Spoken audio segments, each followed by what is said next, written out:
Hi friends. सबसे पहले तो आज हम ये कहना चाहेंगे कि हिस्टोरिकल बैकग्राउंड में जो प्रक्रिया चल रही है, जो भी क्लासेस चल रही हैं पॉलिटी के, यानी भारतीय संविधान की, भारतीय राज व्यवस्था या शासन में,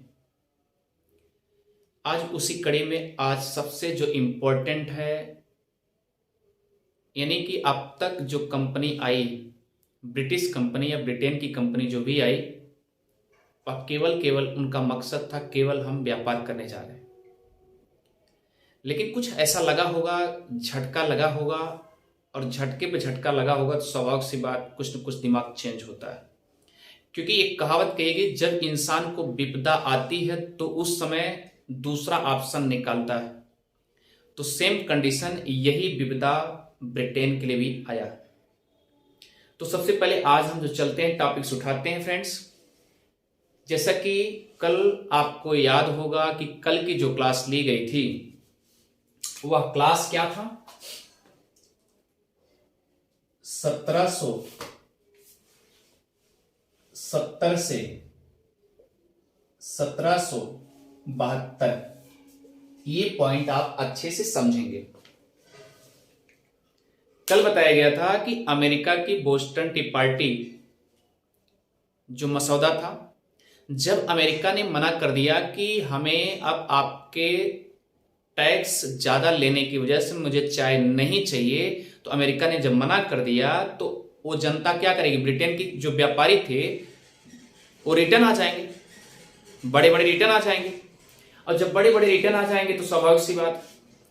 और ब्रिटेन में एक रूल मैंने बताया था कि ब्रिटेन में यह रूल था कि जो भी व्यापारी भारत से चाय लेके आएगा वो केवल भारत में ही, ब्रिटेन में ही बेच सकता है, यानी कि दूसरे कंट्रीज में नहीं बेच सकते, दूसरे उपनिवेश देशों में नहीं जा सकते। ये बात सत्य हो गई। ब्रिटेन ने रूल अप्लाई कर दिए। तो इसका मतलब जो छोटमोटिया व्यापारी हैं ब्रिटेन के, वो बेचारे तो एकदम लथाफत हो गए। इसका मतलब परेशान हो गए। अब उनके पास तो दिमाग कैसे काम करेगा, क्योंकि छोटे से लेके जाते थे बेचारे, वहीं सप्लाई कर देते थे। अब मना हो गया। तो अब सवाल उठता है कि क्या मैटर है? पहला चीज ये है कि ब्रिटेन जो चाय लेकर के भारत से अमेरिका जाते थे,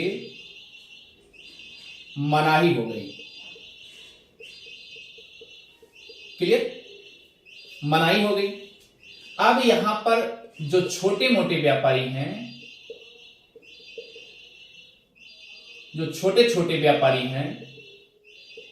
वो तो परेशान। दूसरा रूल, ब्रिटेन में एक रूल बनाया गया था, नियम था वहां पे कि अगर आप भारत से चाय लेके आते हैं तो केवल ब्रिटेन में ही देंगे। यहां पर हम गोदाम जैसे उसको भर लेंगे। भरने के बाद जब ढेर सारी कलेक्टेड हो जाएंगे तब हम क्या करेंगे? ले जाके बाहर में मार्केट में देंगे, जहां सप्लाई करना होगा। ठीक है? तो इसका मतलब उनका चालाकी था। तो इस तरीके से फ्रेंड्स याद रखिएगा, ब्रिटेन में रूल अप्लाई कर दिया गया। फिर उसके बाद क्या हुआ? अमेरिका वाले ने मना कर दिया, हमको अब आपकी चाय नहीं चाहिए। क्लियर? यानी कि भारत वाली जो चाय आप लेके आ रहे हैं उसे मुझे नहीं चाहिए, क्योंकि आप अधिक से अधिक टैक्स भर के ले रहे हैं। टैक्स अगर लेंगे, मुनाफा अधिक से अधिक ले रहे हैं, तो स्वाभाविक सी बात हमारे लिए घाटा है। हम क्यों ले आपके पास? तो वह चाय क्या करते थे? समुद्र में फेंक दिया करते थे। उसी को क्या बोलते थे? Boston T party. क्लियर? तो यह नियम जो है याद रखना, 1773 में बोस्टन टी पार्टी की मैटर आ जाता है। Boston T party. आप बताइए, इधर क्या है? इंडिया आपका है, इंडिया यानी भारत। इधर भारत है। तो भारत में हुआ क्या कि भारत से चाय जाना बंद हो गया, और इधर द्वैध शासन भी लग चुके थे। क्लाई द्वारा द्वैध शासन भी लगाया गया, दोहरा शासन भी लगाया गया। तो इसमें मैटर क्या हुआ कि अमेरिका से जब मनाही हो गई तो ये रास्ता बंद हो गया, लॉक हो गया। तो यहां के जो आम नागरिक थे या छोटे छोटे व्यापारी थे, कहां के? ब्रिटेन के जो छोटे छोटे नागरिक थे, छोटे छोटे व्यापारी थे, छोटे छोटे व्यापारी उन्होंने क्या किया, राजा के पास या आप कह लीजिए संसद के पास घेराव कर लिए। क्या कर लिए? घेराव कर लिए। जब घेराव कर लिए तो बोले कि ऐसा है कि हम अब जाए तो जाए कहां, हमारा जीविका अर्जन कैसे चलेगा। तो अब ये ब्रिटेन के राजा के दिमाग में आया होगा कि लाइए ऐसा करते हैं, या ब्रिटेन के संसद को यह लगा होगा कि नहीं अब कुछ न कुछ ऑप्शन तो निकालना पड़ेगा, क्योंकि उस समय एक बात याद रखिए 1770 और 71 में याद रखिए अकाल भी पड़ा हुआ था, भुखमरी, यानी फसलें तो हो नहीं पाई थी, यहां से क्या हो पाता। ठीक है, तो 1770 और 71 में एकदम अकाल भुखमरी जैसे फैली थी। फ्रेंड्स, तो ये बताइए यहां से क्या हो सकता था। तब इन्होंने क्या किया, सीधा आप चलते हैं, एक नियम बनाए, एक प्रस्ताव लाए। अब ये सोचे क्या, आपको एक बात याद होगा कि 1770 में, यहीं से मैटर खड़ा हो जाता है, 1770 में इन्होंने क्या किया कि नियम लगाना शुरू कर दिए। और नियम क्या लगाए, यहां के जो छोटे छोटे व्यापारी थे तो कंपनी को घाटा भी लगने, भाई कि ये क्या अकाल पड़ने लगा, इधर वहां मसाला चाय फेंक दी गई। तो इस तरीके से क्या हुआ, कंपनी को ढेर सारा घाटा होने लगा। और जब घाटा होने लगा तो अब करे तो करे क्या, फिर करें। तो इन्होंने कहा कि ऐसा है, अब हम इस तरीके से नहीं करेंगे काम। तो उन्होंने क्या किया, सबसे पहले कहा कि हमको लोन दे दीजिए। ठीक है, किससे कहा, ब्रिटेन के संसद से, मतलब लोन पास कराने की बात कर दिया कि हमको लोन चाहिए, वो भी यहां तक कि 10 लाख पाउंड ना, 10 लाख पाउंड की डिमांड कर लिया उन्होंने। 10 लाख पाउंड, ये बातें कल बताई गई थी। 10 लाख पाउंड मांग कर लिए। अब याद रखिए, जब 10 लाख पाउंड की मांग कर लिए तो अब ये कैसे उनको उधार दे दें, ये भी बात उठता है, क्योंकि इधर भी कंपनी घाटे में, इधर अकाल पड़ा हुआ है। तो ब्रिटेन के मन में ये बात आई कि ऐसा करते हैं, हम अमेरिका तो साथ छोड़ चुका है, हम ऐसा करते हैं, हम चलते भारत में फिर एक बार शासन को रुतबा जमाते हैं। क्लियर है, उसके पहले द्वैध शासन क्लायू लगा ही चुका था। तो फ्रेंड्स याद रखिए 1772 की कहानी है। अब ये नोट कर लीजिएगा, यहीं से कहानी शुरू हो जाती है। 1772 में ब्रिटेन द्वारा 2 कमेटी गठित की जाती है। ब्रिटेन द्वारा 2 कमेटी का गठन होता है। फ्रेंड्स, अब यहीं से हम शुरुआत करते हैं, इसके पहले तो कल की कहानी हो चुकी थी, इसे मिटा दे रहे हैं।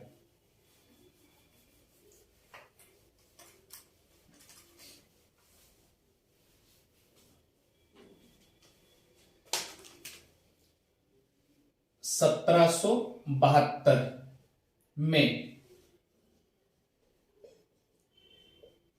ब्रिटेन ने 2 समिति बनाई। 2 समिति बनाई, और पहली समिति जो थी उसका नाम था प्रवर समिति।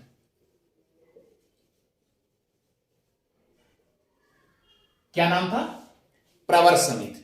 क्लियर। और दूसरी समिति क्या थी, याद रखिएगा,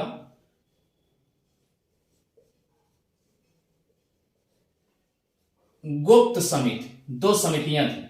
तो प्रवर समिति को आप सुपीरियर कमेटी,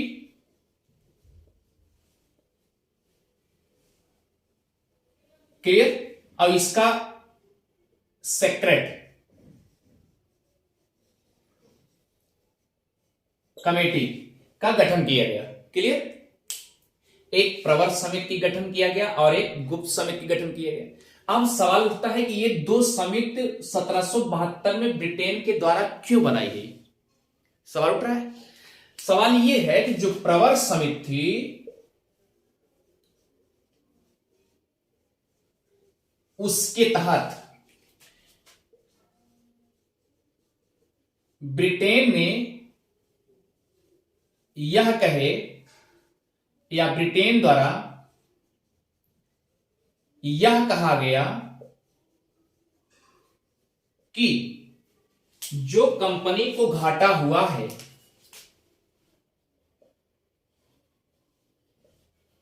जो कंपनी को घाटा हुआ है,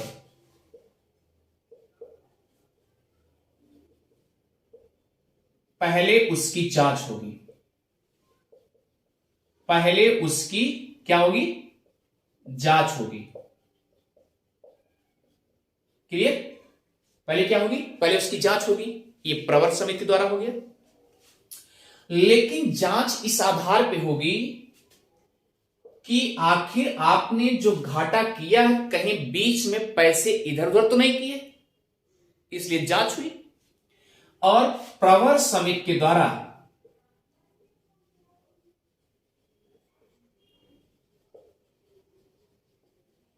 जांच में यह पाया गया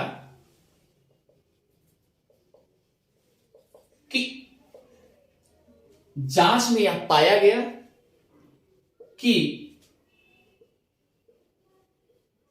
कंपनी का घाटा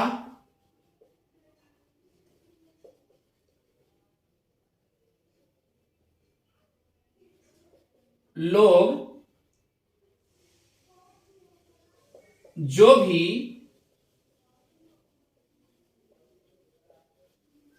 कार्यकारिणी में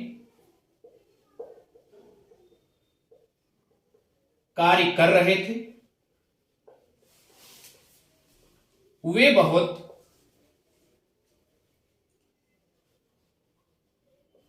नियम के शर्तों के अनुसार नहीं कर रहे थे।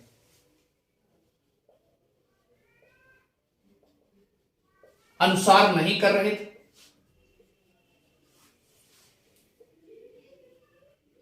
इसका मतलब मनमानी कर रहे थे। इसका मतलब एक होता है मनमानी कर रहे थे।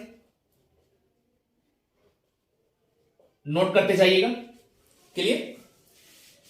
और हां, इसी प्रवर समिति में जो उन्होंने लोन लेने की बात कही थी, इसी प्रवर समिति में जो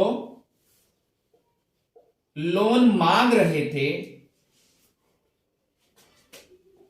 इसी प्रवर समिति में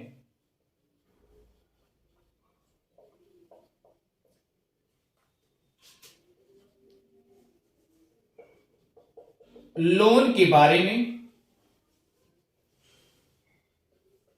ब्रिटेन ने कहा कि आप 10 लाख पाउंड मांग रहे हैं,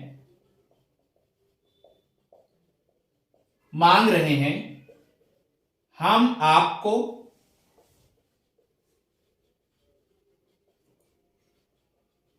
उससे ज्यादा देंगे। क्लियर भैया? अब आप सोच लीजिए, अंदाजा लगा लीजिए कि प्रवर समिति, 2 समिति बनाई गई 1772 में। क्लियर? एक समिति हो गई प्रवर समिति और दूसरी समिति हो गई गुप्त समिति। क्लियर? अब प्रवर समिति में, क्योंकि प्रवर समिति में रखा गया कि ऐसा है कि आप जो 10 लाख पाउंड मांग रहे हो, हम 10 लाख पाउंड आपको लोन दे देंगे, लेकिन एक शर्त है, पहले तो मुझे जांच करने दीजिए, कलकत्ता में जाके हम जांच करें कि जो आपने ये कंपनी को घाटे में ले गए हैं, कंपनी आखिर वाकई में घाटे कैसे गई, वजह क्या है।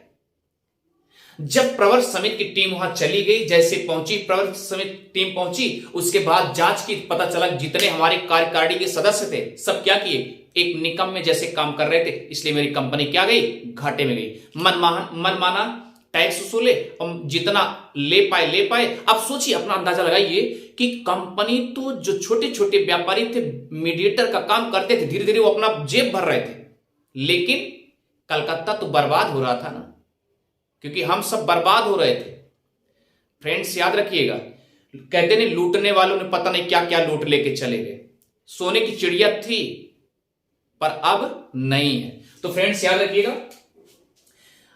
इसके अकॉर्डिंग बता रहे हैं सोने की चिड़िया थी लेकिन लूट ले गए, तो कहां रह गई फिर। लेकिन धीरे धीरे सोने की चिड़िया बन भी रही है। तो फ्रेंड्स याद रखिए, उन्होंने कहा कि ठीक है, प्रवर समिति के तहत हम जो है आपको जितना लोन मांग रहे हैं हम उससे ज्यादा दे देंगे, नो डाउट आपको दे देंगे।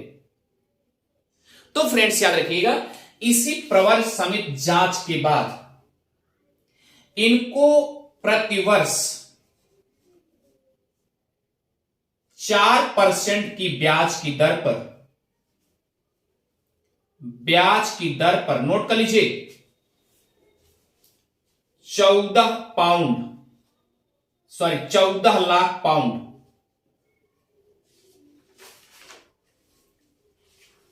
लोन दे दिया गया।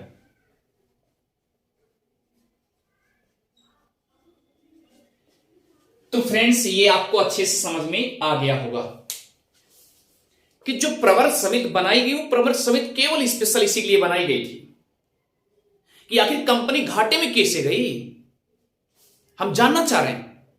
और ये स्पेशली याद रखना कि उस समय भारत में कलकत्ता में स्पेशल क्लाइव बैठा हुआ है गवर्नर बन के।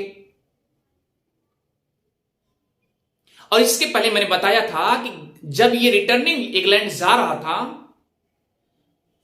वहां के आम नागरिक, वहां के अंग्रेज लोग ये क्या कर रहे थे, काश फिर क्लाइव आप फिर गवर्नर बन जाते तो अति उत्तम था, क्योंकि अंग्रेज को लूटम लूट मची थी। क्लाइव थोड़ी देख रहा था, क्लाइव आया उसके बाद चला गया, गवर्निंग वहां से कर रहा है। और इसके बाद जो यहां भी हैं लूट घसोट मचाए हुए हैं, और इसलिए वो चाहेंगे कि क्लाइव फिर गवर्नर बन जाए और उसके बाद साथ साथ हम लूटते पाटते आगे बढ़ते रहे। और हां, दूसरा कंडीशन है कि यहां से जो भी व्यापारी, छोटे मोटे व्यापारी लूटपाट के लेके जाते थे, एक ब्रिटेन में आपको एक पिट नाम के व्यक्ति मिलेंगे। इन्होंने कहा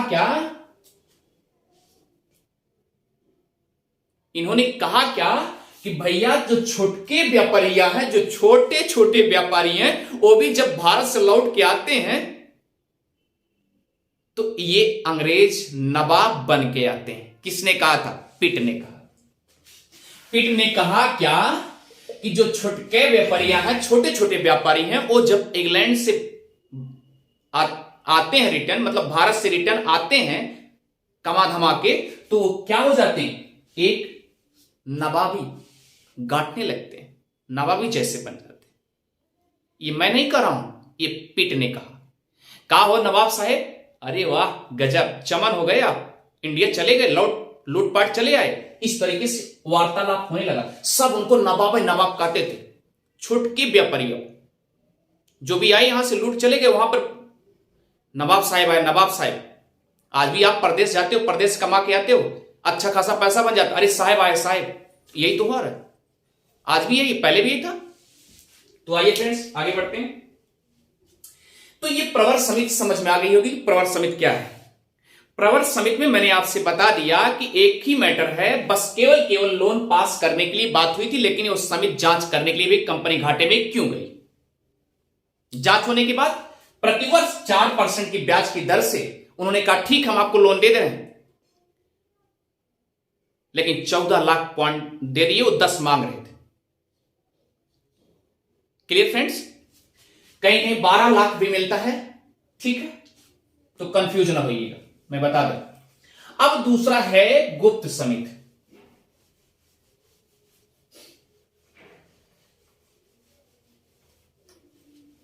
अब दूसरा है फ्रेंड्स गुप्त समिति। तो दूसरा है गुप्त समिति, सेक्रेट कमेटी। अब सोचिए, सेक्रेट जैसा इसका नाम है गुप्त, यानी कि अगर वो प्रवर समिति बनाई गई तो खुल्लम खुल्ला बात हुई, हां जांच करने के लिए जा रही है, लेकिन जो अंदर अंदर कमेटी बनाई गई वहां ब्रिटेन में अंदर अंदर बना लिए, और उसका नाम क्या था? गुप्त कमेटी। और उसी गुप्त कमेटी का रूप है जिसे रेगुलेटिव एक्ट कहते हैं। याद रखिए, गुप्त लिखिए, कमेटी के तहत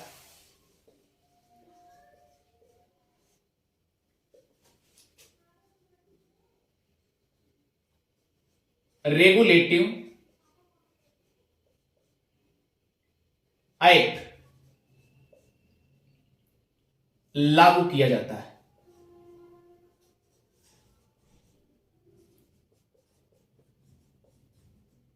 क्लियर? क्या किया जाता है? रेगुलेटिव एक्ट के तहत लागू किया जाता है। क्या? गुप्त कमेटी के तहत। फ्रेंड्स, क्योंकि छुपी छुपी तौर बनाए। और हां, एक बात याद रखिएगा, जो गुप्त कमेटी के तहत रेगुलेटिव एक्ट बनाए, वह बनाए 1773 ईस्वी में।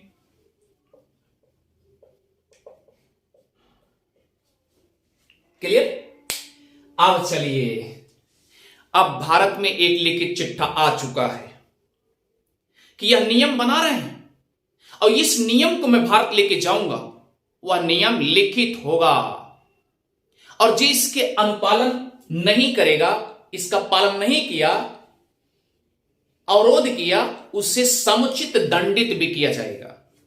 यह विधि बन गई। तो अब फ्रेंड्स, लगभग 1.5 घंटे की क्लास ओवर ही जाएगी। तो फ्रेंड्स, आइए चलते हैं, नोट करते चलते हैं। यानी गुप्त कमेटी के तहत क्या हो गया? रेगुलेटिव एक्ट लागू किया जाता है 1773। अब यह कंपनी आ जाती है। लोन तो पास ही हो चुका था, लोन तो मिल ही गया प्रवर समिति के तहत। तो फ्रेंड्स, आइए चलते हैं। अब हम पॉइंट डालेंगे रेगुलेटिव एक्ट।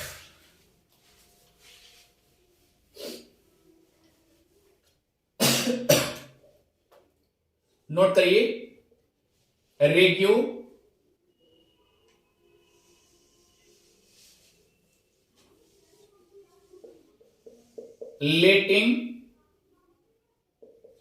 एक्ट। अच्छा, ये पारित क्यों किया गया? ये नियम क्यों आया? क्योंकि जब कंपनी में लोग इधर उधर भटक रहे थे, इधर उधर मनमानी काम कर रहे थे, इसे नियमित करने के लिए, निश्चित करने के लिए कि एक समय से आपको ड्यूटी करना है, एक समय से आपको नियम बनाना है, कानून बनाना है, एक बंधन में रह करके ये रेगुलेट करने के लिए क्या किया गया? रेगुलर, नियमित एक्टिविटीज करने के लिए यह नियम बना दिया गया। और इस नियम के तहत सभी बंधन बनाए गए, सबके सब बंधन। तो फ्रेंड्स, याद रखिएगा, उस समय जब यह नियम 1773 में बनता है, उस समय ब्रिटेन में राजा, नोट कर लीजिएगा, ब्रिटेन में राजा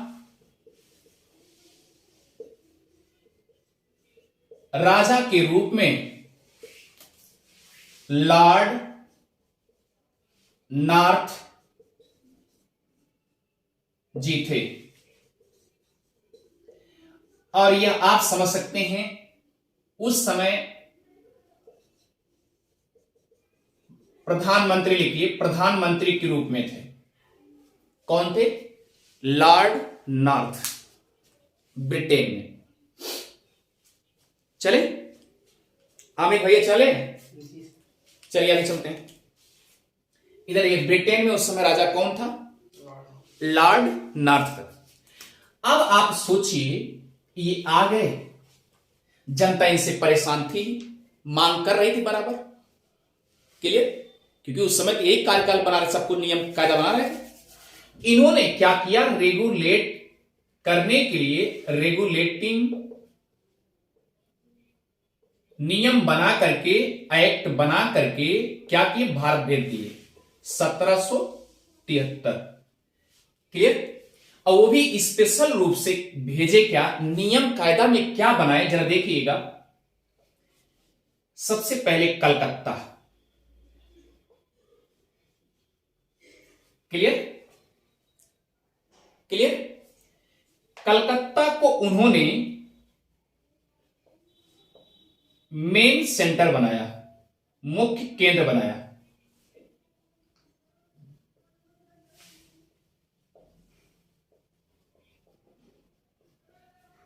क्या बनाए? मुख्य केंद्र बनाया। और जो दो प्रेसिडेंसी थी और बची, कलकत्ता भी प्रेसिडेंसी थी ना, यानी कि दो प्रेसिडेंसी थी। एक नोट करते जाइएगा, मुंबई और मद्रास। तो फ्रेंड्स याद रखिएगा।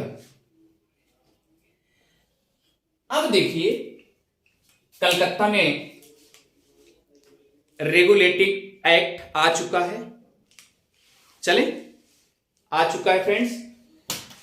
तो उस समय इधर देखिए, अब ये सोचा गया भाई यहां कलकत्ता मेन है, हेलो यहां कलकत्ता मेन है, अगर कलकत्ता मेन है तो इसको गवर्निंग कौन किसके रूप में, किसके कार्यकाल में, निगरानी में, किसके जांच पड़ताल में ये क्रियाकलाप होगा, यहां पे सब कुछ होगा। तो गवर्न करने के लिए याद रखिएगा गवर्न जनरल एक पद बनाया गया, गवर्नर जनरल का एक पद बनाया गया। और सुनिए किसके तहत, 1773 के तहत। क्लियर? इसका मतलब यह है कि 1773 के पहले यह गवर्नर जनरल का पद नहीं था। तब किसका पद था? केवल गवर्नर का। नोट करते जाइएगा। इसके पहले यानी 1700 या आप लिख लीजिए रेगुलेटिंग एक्ट के नियम के पहले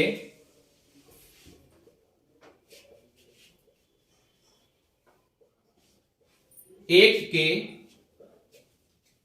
नियम के पहले, क्लियर,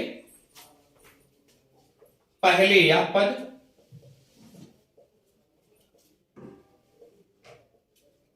केवल गवर्नर के रूप में जाना जाता था।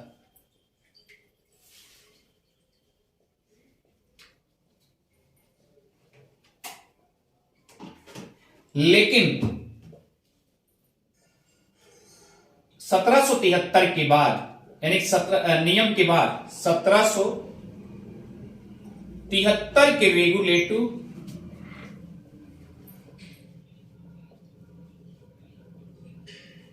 एक्ट के तहत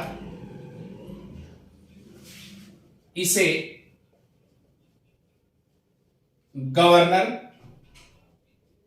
जनरल कहा जाने लगा। क्लियर? ये फैक्ट समझ गए। अब सोचिए अगर ये मेन सेंटर हो गया, मेन सेंटर हो गया, इसके मतलब ये क्या है? केवल छोटे मोटे सेंटर है ना। अब ये बताया गया कि जो मुंबई वाला सेंटर हुआ है और मद्रास वाला सेंटर हुआ है वो कलकत्ता के अंदर हो जाए। इस एरिया की निगरानी, इस एरिया की निगरानी किसके मेन सेंटर में हो जाए, यानी सेंटर कलकत्ता से मुंबई का भी और मद्रास दोनों सेंटर देखे जाए। मेन तो ये हो गया, दोनों एक चिमटा जैसे छोटे छोटे हो गए। क्लियर? तो इस तरीके से ध्यान दीजिए यहां पर गवर्नर जनरल के रूप में, जनरल मतलब क्या होता है? समान, यानी एक ऐसा पद हो जो तीनों देख ले, तीनों। लेकिन मेन कौन है? मेन ये कलकत्ता है। कलकत्ता मेन हो गया और सबको जो देख ले, समान रूप से सबको देखे। इसका मतलब मुंबई को भी देखे, मद्रास को भी देखे। तो याद रखना, नोट करते जाइएगा। और गवर्नर जनरल सबसे पहले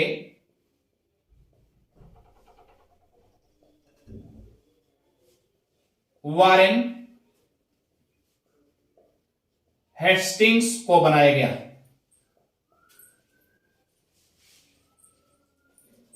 क्लियर? किसको बनाया गया? वारेन हेस्टिंग्स को बनाया गया इस रेगुलेटिव एक्ट के तहत। क्लियर? आगे देखिए, अगर ये गवर्नर जनरल के तहत ये वारेन हेस्टिंग को बना दिया गया, इसका मतलब कि जब जनरल नहीं थे तो उसके पहले क्या कहे जाते थे? इसके पहले याद रखिए, जब गवर्नर का पोस्ट था, गवर्नर का पोस्ट था तो कौन थे? रॉबर्ट क्लाइव थे। क्लियर? लेकिन जब जनरल आ गया तो उसमें वारेन हेस्टिंग हो गए। तो याद रखिए, यानी कि 1773 जैसे नियम आया, तुरंत गवर्नर जनरल का पोस्ट वारेन हेस्टिंग को दे दिया गया। इसके पहले कौन थे? रॉबर्ट क्लाइव, जिन्होंने द्वैत शासन लागू किए। तो फ्रेंड्स, इतनी बात अच्छे से पकड़ में आ गई होगी। क्लियर? अब आइए चलते हैं।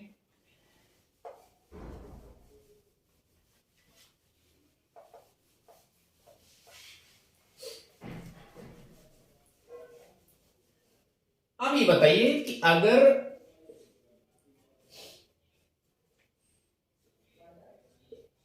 गवर्नर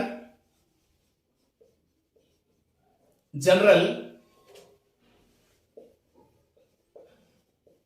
के रूप में वारेन हेस्टिंग को चयनित किया गया,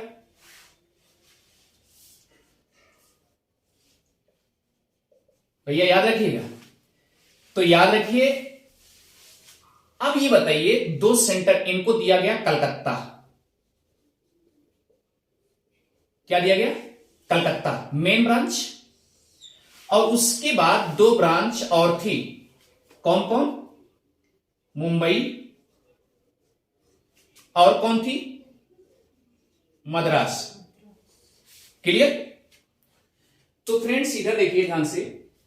अब ये बताइए कि वारेन हेस्टिंग कलकत्ता भी देखें या मुंबई देखें या मद्रास देखें, तो इसका मतलब इन दोनों को देख रेख करने वाला एक हेल्पर, जैसे गॉड जैसा होना चाहिए ना, कोई ना कोई सहायक जैसा होना चाहिए।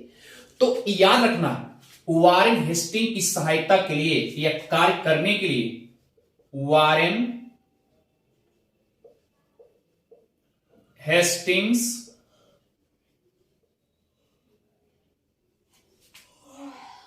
का कार्य देखने के लिए, क्योंकि लंबा क्षेत्र हो रहा था, कार्य देखने के लिए चार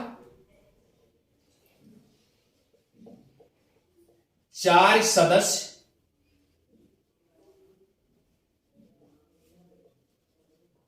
और बढ़ाए गए।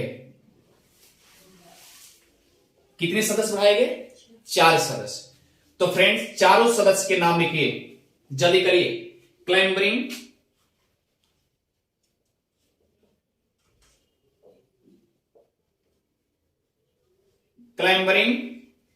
आगे लिखिए मार्शल, दूसरा नंबर 3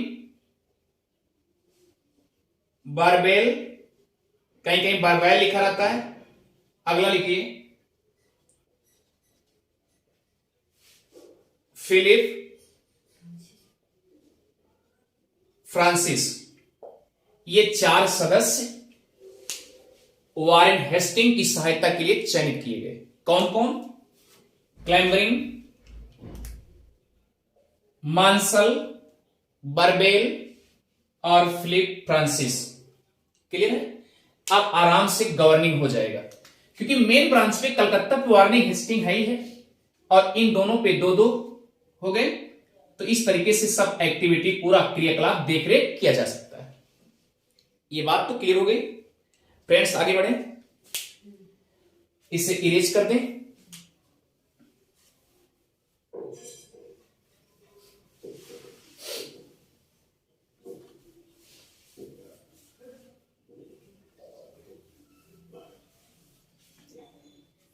अब ये बताइए कि अगर 1773 में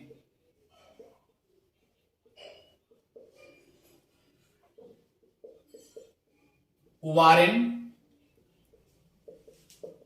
हेस्टिंग्स के जो 4 सदस्य हैं, मान लीजिए कोई अगर सदस्य अपनी बात जबरदस्ती मनवाना चाहे, तो क्या वारेन हेस्टिंग मान लेंगे? नहीं। इसका मतलब सबसे पहले क्या किया जाएगा? चारों को बुलाया जाएगा, और चारों को बुलाने के बाद क्या करेंगे? वोट का सिस्टम है, चुनाव का सिस्टम है, वोट कराया जाएगा। वोट में बहुमत आना चाहिए। इसका मतलब 4 सदस्य हैं, 4 सदस्य याद रखिए 4 सदस्य का, या आप लिख सकते हैं 4 सदस्यों में अगर बहुमत आएगा,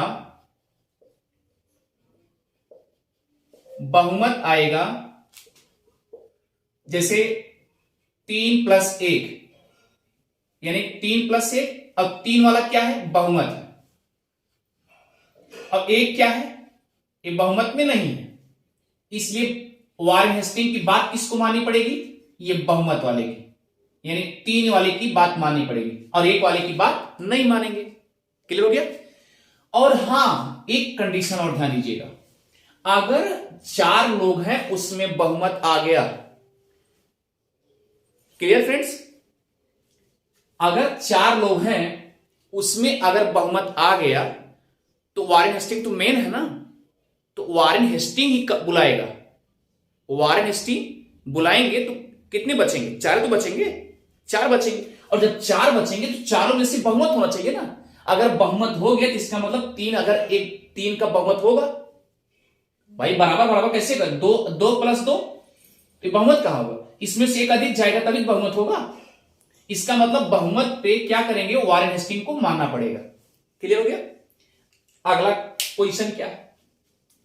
वारेन हेस्टिंग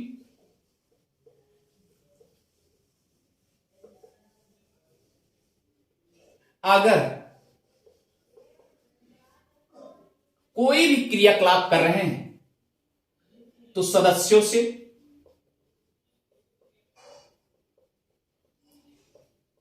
ये बात पूछना भी पड़ता है। किससे पूछेंगे? कार्यकारिणी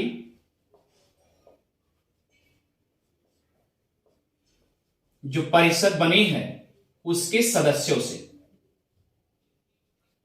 तो सदस्य क्या करेंगे? हां बोलेंगे, लेकिन बहुमत में होना चाहिए। क्लियर? और दूसरा कंडीशन क्या है? जैसे वारेन हेस्टिंग जनरल तो बन गया, गवर्नर बन गया, मेन बन गया, तो वो भी तो अपने मनमानी कर सकता है, जबरदस्ती चारों कह सकता है तुम्हें मानना पड़ेगा, नहीं तुम्हें कस्टडी में डाल देंगे। ऐसा भी हो सकता है, ऐसा भी कर सकता है वारेन हेस्टिंग। तो वारेन हेस्टिंग जो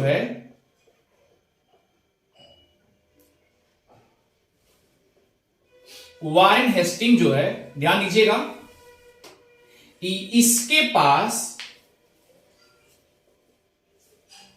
बीटो पावर की शक्ति नहीं थी। बीटो पावर की शक्ति नहीं मिली थी। किसके तहत हम चल रहे हैं? 1773 के तहत। अगर वारेन हेस्टिंग को बीटो पावर मिल जाता तो शायद सदस्यों के जबरदस्ती मनमानी क्रियाकलाप करा लेता। ये बात तो सत्य है, जिससे और सदस्यों से मनमानी बात ना करा सके, इसलिए बीटो पावर वारेन हेस्टिंग को नहीं मिला था। क्लियर है? अब आगे चलिए। अब सवाल उठता है कि अगर मान लीजिए, अपना दिमाग लगाइए, अगर सदस्यों को चयनित करके ब्रिटेन से भेजा गया है तो भाई उनका कार्यकाल भी होगा ना। क्योंकि आप सोचिए, एक सिंपल तरीके से आप दिमाग लगाइए, अगर एक थाना पर या एक जगह कोई व्यक्ति रहने लगता है, अधिक समय तक रहने लगेगा, तो उसका क्या होगा? कहने का मतलब उसका बिहेव, उसका व्यवहार कई लोगों से हो सकता है। तो बहुत जो करीबी होगा उसका अच्छा होगा, और जो करीबी नहीं होगा उसका बुरा होगा, उल्टा होगा। तो सेम कंडीशन। तो इस तरीके से उनका कार्यकाल जो बांधा गया, 5 वर्ष के लिए बांधा गया, यानी 5 वर्ष तक आप रहेंगे। क्लियर? इस तरीके से उनको बांध दिया गया कि भैया देखा, 5 वर्ष के लिए आप वहां चयनित किए गए हैं और अच्छा काम करना है, वो भी वारेन हेस्टिंग के सलाह के रूप में आप सब रहेंगे, समर्थन में रहेंगे। सलाह क्या देंगे? वो वारेन हेस्टिंग के समर्थन में रहेंगे, सपोर्ट में रहेंगे। ठीक है? लेकिन अगली कंडीशन क्या होती, जरा ध्यान दीजिएगा। अब उसको बीटो पावर नहीं मिला है, लेकिन कलकत्ता और Madras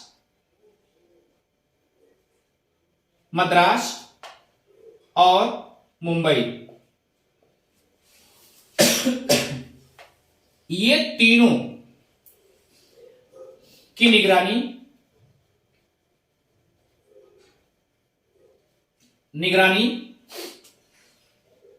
Warren Hasting governor general को मिली थी। ये बात तो अच्छे से समझ में आ गई होगी। क्लियर? आगे बढ़े। चलिए अब सवाल उठता है, वारेन हेस्टिंग कलकत्ता, बंबई, मद्रास पूरा अच्छे से गवर्निंग कर रहा है, लेकिन आप ये दिमाग लगाइए कि वारेन हेस्टिंग के ऊपर भी तो कोई होगा। वह कहां बैठा हुआ है? ब्रिटेन में। आप चलते हैं, इसे मिटा दें।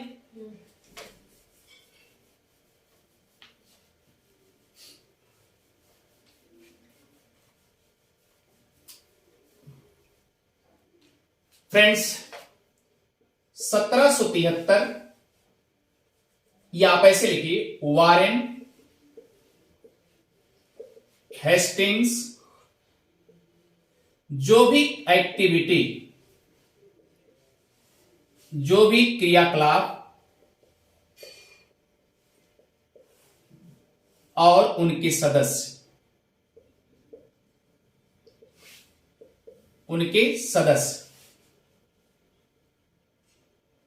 क्लियर? उनका जो भी क्रियाकलाप हो रहा है, जो जिस तरीके से है, बिहेव है, और इसकी निगरानी किसके पास थी? लंदन बोर्ड ऑफ, नोट कर लीजिएगा, board of director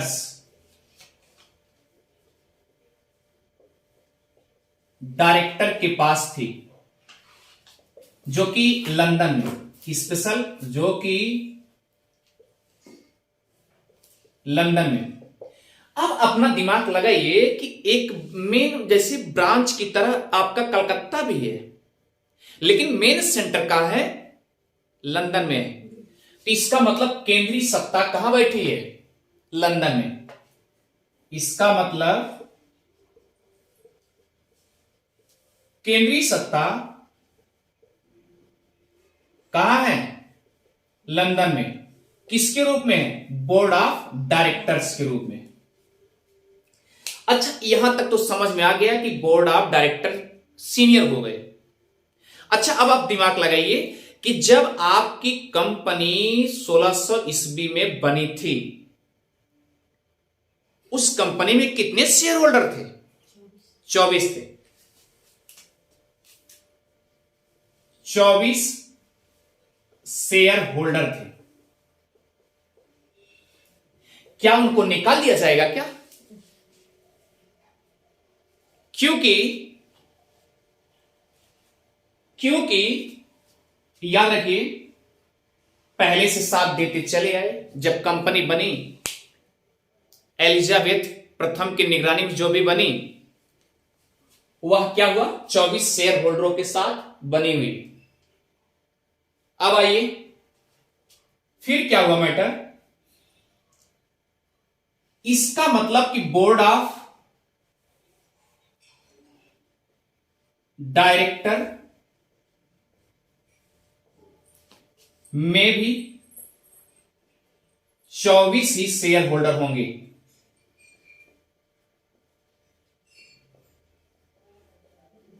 clear? 24 share holder होंगे, लेकिन कंडीशन क्या है? कंडीशन सुनते जाइए बस।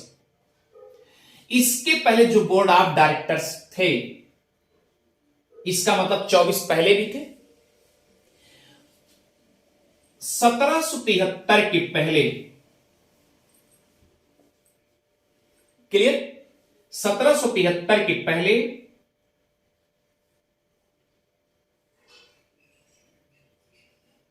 जो 24 कार्यकारिणी परिषद के सदस्य थे,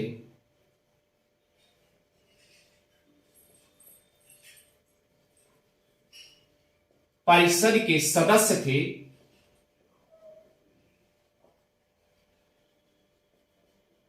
उसमें नियम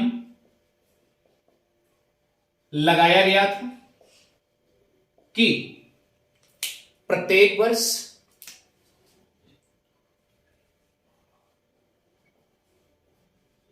वर्ष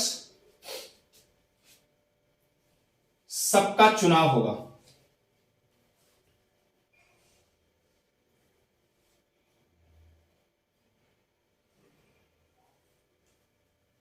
प्रत्येक वर्ष चुनाव होगा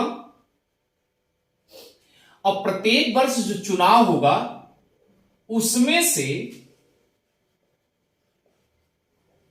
यानी 24 लोग हैं, ऐसे बताया गया, उसमें से 25% सदस्य रिटायर कर दिए जाएंगे, यानी एक साल में रिटायर कर दिए जाएंगे। अब फ्रेंड्स सोचिए कि 24 का 25% निकालोगे तो क्या होगा? 25 इक्के 25, 25 चौका 100, 4 इक्के 4, 4 छक 24, यानी 6 सदस्य प्रत्येक वर्ष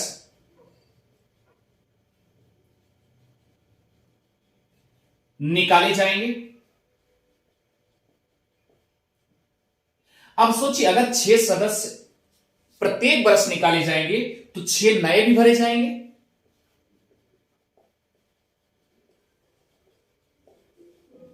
लेकिन यह भी शर्त लगा दिया गया, कितना बंधन में डाल रहा है सोचिए डायरेक्टर ऑफ बोर्ड्स, जो बोर्ड का डायरेक्टर है वो भी कितना डाल रहा है बंधन। 6 नए भरे जाएंगे, लेकिन वो 6 जो नए भरे जाएंगे क्या उनके पास 100 लाख का पाउंड है, पैसा है? जो 100 लाख पाउंड पैसा देगा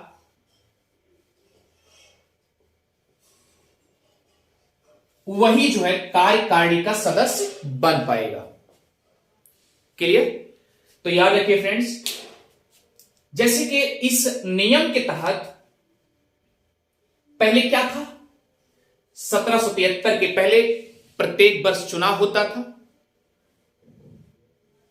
सबको क्या किया जाता था?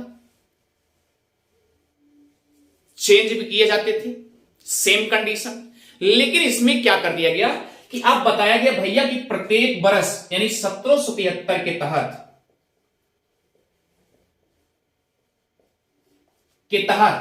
अब जो प्रत्येक वर्ष होता था अब वह प्रत्येक वर्ष नहीं होगा बल्कि 4-4 वर्ष में होगा, 4-4 वर्ष में होगा यह चुनाव। इतनी बात समझ गई अच्छे से? तो इसे आप नोट कर लीजिए, आगे बढ़ते हैं। चले, और एक बात याद रखिएगा कि वारेन हेस्टिंग, ये वारेन हेस्टिंग कलकत्ता, मद्रास और मुंबई तीनों की निगरानी जरूर कर रहा है, लेकिन अपना सब कुछ क्रियाकलाप किसको सौंप रहा है? ब्रिटेन में किसको? बोर्ड ऑफ डायरेक्टर्स के पास। अब भैया सोचो अगर बोर्ड ऑफ डायरेक्टर के पास सौंपेगा तो इसका मतलब ये सेंटर मेन हो गया ना, इसका मतलब केंद्रीय सत्ता ये भारत में लाना चाहते थे। क्लियर? ब्रिटेन वासी बोर्ड ऑफ डायरेक्टर महोदय ये क्या करना चाह रहे थे कि भारत में भी केंद्रीय सत्ता जाए। क्लियर? अब याद रखिएगा केंद्रीय सत्ता बनाने के प्रयास में यह काम किया गया। क्लियर? अच्छा भाई, ये केंद्रीय सत्ता बन गई तो आज आपको यह पता होगा कि आज आधुनिक संविधान में भी केंद्रीय सत्ता चल रही है। मेन दिल्ली, सेंटर दिल्ली, बाकी सब यूपी और ये एमपी, इस तरीके से प्रांत बाई रियासत के तौर पे हैं लोग। क्लियर? लेकिन मेन सेंटर क्या है आपका? दिल्ली है। जो कुछ भी होगा दिल्ली आपको सौंपना पड़ेगा। तो सेम सेंटर तो ही हुआ ना। केंद्रीय सत्ता का प्रयोग पहले भी किया गया, आज भी किया जा रहा है। अच्छे समझ में आ रहा होगा। तो आगे चलते हैं फिर। ये बात पकड़ में आ रही होगी कि आखिर ये ब्रिटेन वाले करना क्या चाहते हैं। ब्रिटेन करना ये चाहते हैं कि भारत को किसी तरीके से हम अपना शासन एकदम रुतबा जमा लें, और रुतबा जमा भी लेते हैं, आगे चल के अधिकार भी करना शुरू करते हैं। अभी तो केवल शासक तो बन जाए, हम किसी तरीके से साम्राज्य स्थापित कर लें, और साम्राज्य जब स्थापित कर लेंगे तो एक दिन हम कमान खींचेंगे और उसके बाद जो कहेंगे जिधर लोग जाएंगे। ये बात सत्य हो, क्योंकि ये ध्यान दीजिएगा, केंद्रीय सत्ता तो बनाने के प्रयास में होड़ में लगे थे, और केंद्रीय सत्ता बना के भी छोड़े, और आज भी वो प्रचलित है भारतीय संविधान में केंद्रीय सत्ता। अब अगली बात आती है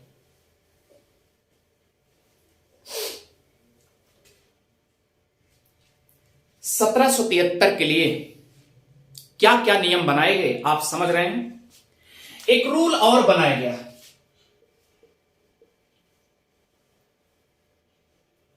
1773 में, कि इसके तहत एक हमारी जजमेंट की सीमा होगी। यानी जज न्याय करने के लिए जब हम वहां पर सत्ता डाल रहे हैं, एक मुखिया सेंटर बना दिए, तो हम चाहते हैं पूरे भारत पे साम्राज्य करें, और भारत में साम्राज्य करने के लिए कुछ भी इधर उधर विध्वंसक होगा तो कोई न कोई निगरानी तो करेगा ना, कि नहीं करेगा। ये बात क्लियर होगी। तो याद रखिए 1773 के तहत, यानी रेगुलेटिव एक्ट के तहत सुप्रीम कोर्ट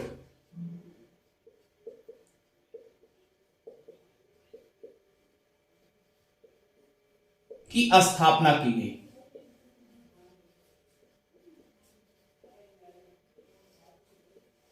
क्लियर? और सुप्रीम कोर्ट की स्थापना की गई। तो फ्रेंड्स याद रखिएगा, उस समय जब वह लंदन से या ब्रिटेन से सुप्रीम कोर्ट या सर्वोच्च न्यायालय बनाकर भेजा जाता है, उसका नाम याद रखिएगा, सुप्रीम कोर्ट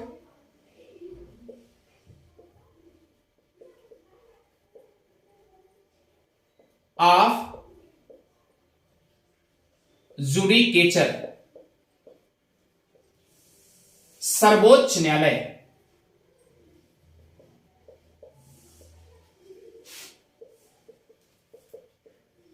न्यायालय का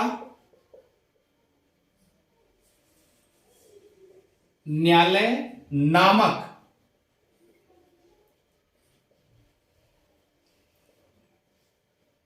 कलकत्ता में स्थापना की जाती है। अब सवाल उठता है कि अगर कलकत्ता में यह सुप्रीम कोर्ट स्थापित की गई तो कोई ना कोई स्थान रहा होगा ना। तो याद रखिएगा, जो फोर्ट किला था, उसी किले में यह सुप्रीम कोर्ट स्थापित की गई। फ्रेंड्स, थोड़ा सा आगे बढ़ते हैं। अब सवाल उठता है कि जो सुप्रीम कोर्ट अगर बना दी गई और सुप्रीम कोर्ट की स्थापना जो की गई, वह किस सन में? 1774 ईस्वी में। क्लियर? अब भाई मेन दरबार तो बन गया, सुप्रीम कोर्ट जैसे दरबार तो बन गए, कलकत्ता में स्थापित हो गए, तो वहां न्यायमूर्ति भी तो होना चाहिए, जज भी होना चाहिए। तो याद रखिए एक चीफ जस्टिस, बाकी अदर उनसे लोअर में। तो याद रखिए 3, यानी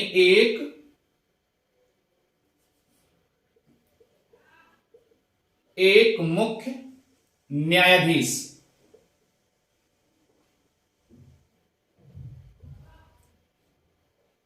जिनका नाम है sir Elijah Impey. Sir Elijah Impey. अब देखिए एक तो मुख्य हो गए और 3 अन्य न्यायाधीश में हैं। पहले तो इनके बारे में थोड़ा सा डीपली हम जान लें, उसके बाद चलते हैं आगे 3 न्यायाधीश के बारे में।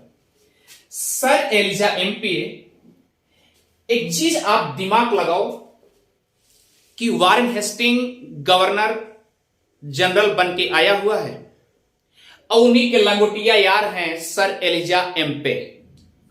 क्योंकि ब्रिटेन भी चालाकी लगा रहा था कि अगर ब्रिटेन ये चालाकी लगा तो वारेन हेस्टिंग गवर्निंग कर रहा है और इनके मित्रवत व्यवहार करीबी हैं, इनको जज जैसे अगर वहां पर इनको बना दिया जाए तो संभवतः दोनों अच्छे से शासन चला लेंगे। क्लियर? ये बातें क्लियर हो गई। तो फ्रेंड्स याद रखिए ये वहां के ब्रिटेन के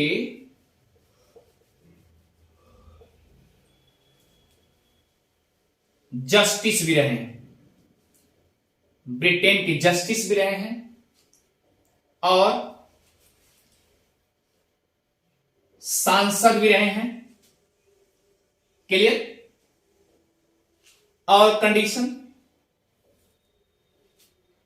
कंडीशन ये है कि चीफ जस्टिस बनकर के सर एलिजा एम्पे आए, लेकिन एक दिमाग लगाइए कि इसके पहले ब्रिटेन क्या डायरेक्टली इनको बना के भेज दिया, आइए आइए आपको जाना है सर्वोच्च न्यायालय में चीफ जस्टिस बन के बैठना है। इसका मतलब यह है कि पहले से मनसा दशा बनी होगी, यानी मन में पहले ब्रिटेन को बन चुका होगा। डायरेक्ट आप बोर्ड जो है उनके मन में पहले से बन चुकी थी। बन क्या चुकी थी कि हमको भारत में ऐसे ऐसे करना है ना। तो याद रखिए 1756 में, इतनी पुरानी बात है, इसका मतलब पहले से नियम बन चुका था कि ऐसे ऐसे करना है। अब सोचिए 1756 में इंग्लैंड के बार एसोसिएशन में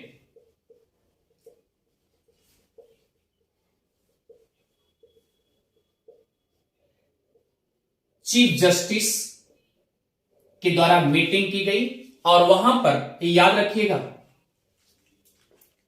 अगर आपसे पूछा जाए, कभी भी पूछा जाए, क्या चीफ जस्टिस की वहां नियुक्ति इस तरीके से किसी डायरेक्टली वैसे कर दिया जाता था, तो याद रखिए वहां के राजा द्वारा चयनित करके ये आए थे मान्यवर सर एलिजा एम्पे। और उनके लंगोटियार हमने बता दिया कि आप क्या हैं, वारेन हेस्टिंग तो ही हैं। उनको पता चल गया कि वारेन हेस्टिंग वहीं गया है, तो 1756 में इनको बुला करके बार एसोसिएशन में कह दिए कि ऐसा है, मैं शासन करना चाहता हूं भारत में भी, और एक कलकत्ता में सुप्रीम कोर्ट स्थापित भी कर दे रहे हैं। क्लियर? और उस मतलब कि स्थापना करने के बाद आपको क्या करना होगा, आपको वहां जाना होगा। ये भी मान्यवर तैयार। चले तो याद रखिए 1774 में ये क्या करते हैं, चीफ जस्टिस के रूप में सर एलिजा एम्पे ये मूर्तिमान हो जाते हैं, न्यायमूर्ति के रूप में कार्य करने लगते हैं। क्लियर है? तो भाई आप सोचिए कभी कभी ऐसा कंडीशन बनता है, हुआ क्या,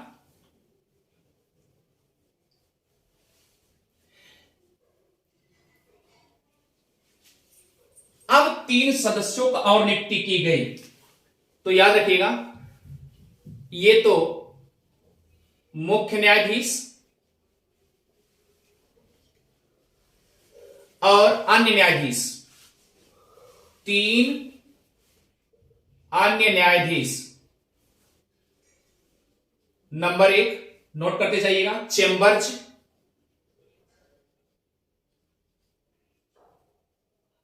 चेम्बर्स। दूसरा लिमेस्टर,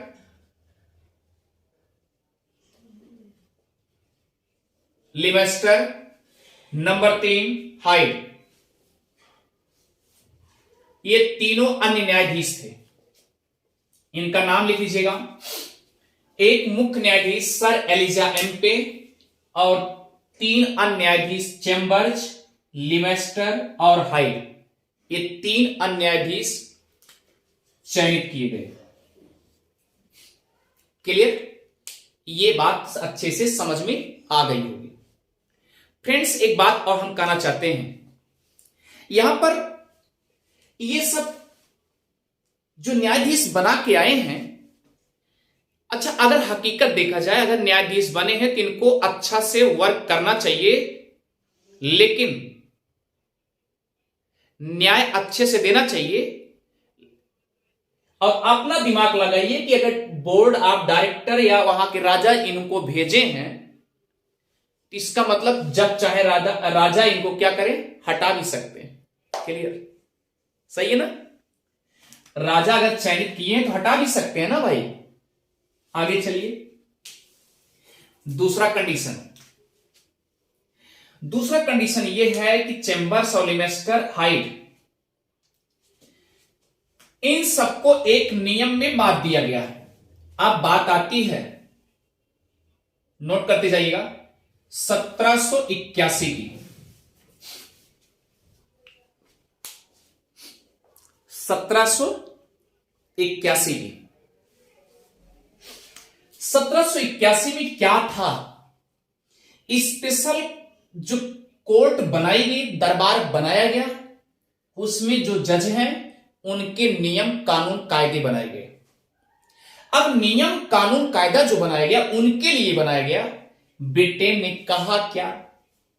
ध्यान दीजिएगा, 1781 में ब्रिटेन, वहां के राजा कहे ऐसा है कि आप 4 लोग को तो हम वहां न्यायमूर्ति बना दे रहे हैं, लेकिन जब हम चाहेंगे आपको हटा भी सकते हैं, लेकिन एक कंडीशन, गलत मत करिएगा, बता दे रहा हूं।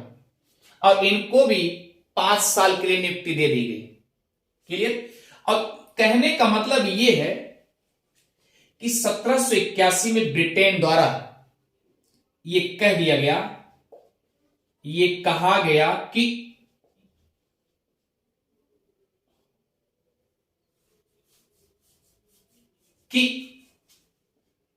आप सब मतलब चीफ जस्टिस और 3 अदर जस्टिस, आप सब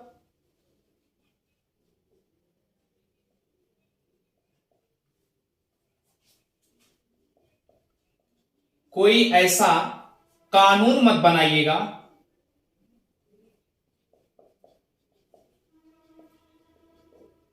कानून या विधि मत बनाइएगा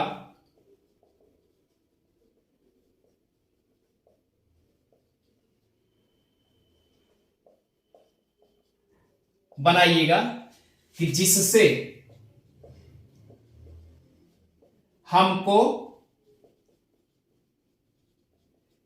टैक्स की वसूली करने में दिक्कत हो, क्योंकि मेन मैटर पैसा ही है। समझ रहे हैं? मेन मैटर केवल पैसा है। इतनी बात कह दिए। और एक इसमें कहा गया, एक बात और कहा गई, एक बात और यह कहा गया कि कोई ऐसा विधि ना बनाइएगा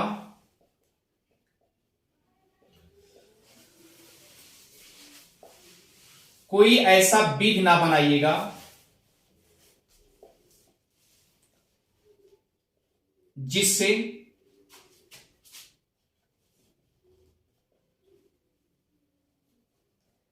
हिंदू प्रथा या उनके रीति रिवाज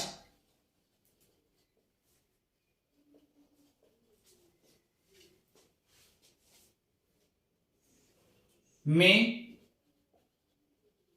दिक्कत आ जाए, क्योंकि ब्रिटेन को लग रहा था कि अगर कहीं ऐसा पता चले कोई नियम बना दिए और हिंदू वाले क्या करें, अपना परंपरा और ट्रेडिशन को लेकर के, धर्म को लेकर के हमको अटैक करना शुरू कर दिया, तब तक पता चले भाग आइए वहां से। ये कंडीशन हो सकती थी, क्योंकि राजा अगर बनाया है, राजा इनको चयनित करके भेजा है, तो राजा हटा भी सकता है। इसलिए फ्रेंड्स 1781 की कहानी यही रही। 1781 में ब्रिटेन द्वारा के स्पष्ट शब्दों में कह दिया गया कि आप ऐसा कोई विधि नहीं बनाएंगे कि जिससे हमको टैक्स लेने में या कर वसूली करने में या पैसा, दीवानी भू राजस्व का पैसा लेने में कोई दिक्कत ना होने पाए, ऐसा कोई विधि ना बनाइएगा।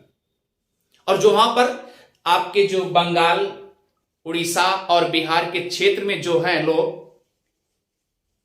वहीं तक मैटर देखिएगा। क्लियर? तो फ्रेंड्स मुझे लगता है कि आपको अच्छे से समझ में आ रहा होगा। क्लियर? अब देखिए, थोड़ी सी बात यह है कि आप थोड़ा सा और मुद्दा समझ लीजिए। अगर हकीकत देखा जाए, जो ये 1600 ईस्ट इंडिया कंपनी आई, इसे 3 चरणों में बांटा गया। क्लियर? और जो 3 चरणों में बांटा गया, प्रथम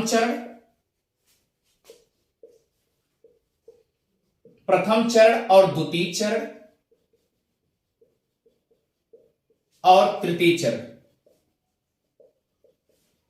इन 3 चरणों में बांटे गए। और प्रथम चरण में जैसा कि 1600 लेकर के 1772 तक ये बात चली, और उसके बाद द्वितीय चरण में 1773 से लेकर के 1858 तक चली, और तृतीय चरण में 1858 से लेकर के 1947 तक बात चली। क्लियर? तो याद रखना, ये जो प्रथम चरण है, इसमें ब्रिटेन केवल भारत में व्यापार करने के मूड से आई थी, या व्यापार करने के उद्देश्य से आई थी। लेकिन ये जो द्वितीय चरण है, इसमें ब्रिटेन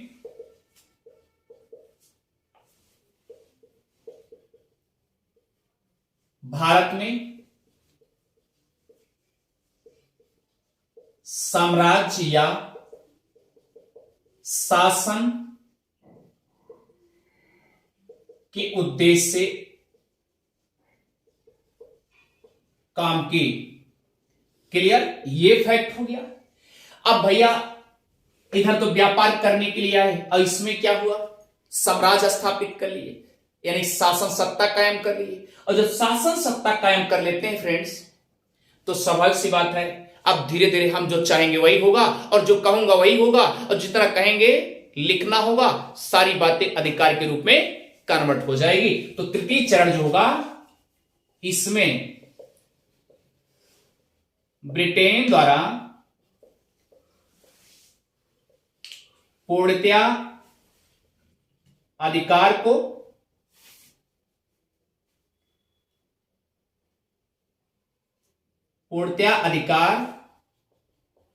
भारत में करने लगते हैं।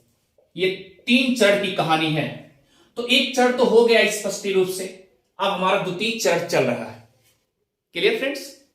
और हकीकत अगर देखा जाए तो 1765 से लेकर के, क्लियर, 1765 से लेकर के, याद रखिएगा, ये 1773 तक, जब तक रेगुलेटरी एक्ट नहीं आया था, तब तक इधर द्वैध शासन खूब छाया था। खूब छाया था, इसका मतलब देखने को मिलता है सबसे ज्यादा अगर द्वैध शासन की प्रणाली देखने को मिलती है 1765 से लेकर 1773 तक स्पेशल रूप से देखने को मिलती है। क्लियर? तो फ्रेंड्स, अभी तो पार्टी शुरू हुई है, बस यही समझिएगा। बाकी की क्लास कर लेते हैं क्योंकि आगे बढ़ेंगे दूसरे स्टेप में। Thank you friends. अगर आपको समझ में आ रहा है तो आप इसे अनवरत क्लास लेते रहिए, और हाँ, सब्सक्राइब करना और शेयर करना, कमेंट करना, ये आप कभी ना भूलें। उदय जीएस रिसर्च सेंटर को आगे फॉरवर्ड भी करते रहिए, सब्सक्राइब भी करते रहिए। Thank you friends.